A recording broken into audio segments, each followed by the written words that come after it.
স্বামীকে কৃষ্ণ ভজনের পথে ঠেলে দিতে পারো, যদি তোমার হৃদয়ে কৃষ্ণ ধ্যান, কৃষ্ণ জ্ঞান, কৃষ্ণ চিন্তা ছাড়া আর তোমার দেহেতে কিছু থাকবে না।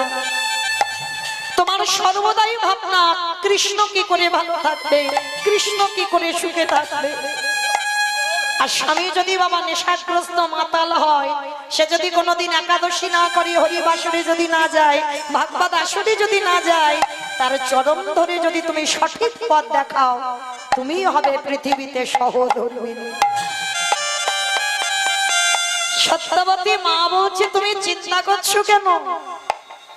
একদিন নয় আমার নবদ্বীপ বাসীরা ভিক্ষা দেয়নি, কিন্তু তুমি কি জানো আমার ঘরের চালে তো একটা কচি লাউ হয়ে আছে,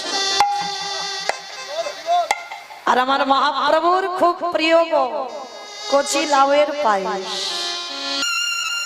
তো এই যে ভগবানেরও প্রিয় জিনিস কচি লাউয়ের পায়েস, শঙ্করাচার্য সত্যবতী দুজনে বলছে ঠিক আছে সত্যবতী, তাহলে আমি একটু সুরধনী গঙ্গায় স্নান করে আসি, তুমি ততক্ষণে ওই লাউটাকে পেরে লাউটাকে একটু রন্ধন করো, কেমন? ঠিক আছে স্বামী, ততক্ষণে তুমি যাও, আমি লাউটা রন্ধন করি। সত্যবতী মা আমার লাউটাকে পেড়েছে গাছ থেকে ভোরের বেলা। প্রতিদিন প্রভু আমার হরিনাম করতে করতে আসছে, আজও আসছে। আর ওই হরিনামের ধ্বনিটা বাবা ভোরের বেলা ভাসছে, দেখবেন ভোরের একটা সুর আলাদা হয়, আর ওই সুরটা ভাসতে ভাসতে সত্যবতীর কানে বাজছে, ভজ শ্রী কৃষ্ণ কহ শ্রী কৃষ্ণ লঘ শ্রী কৃষ্ণ নাম রে, ভজ শ্রী কৃষ্ণ লহ শ্রী কৃষ্ণ, লহ শ্রী কৃষ্ণের নাম রে।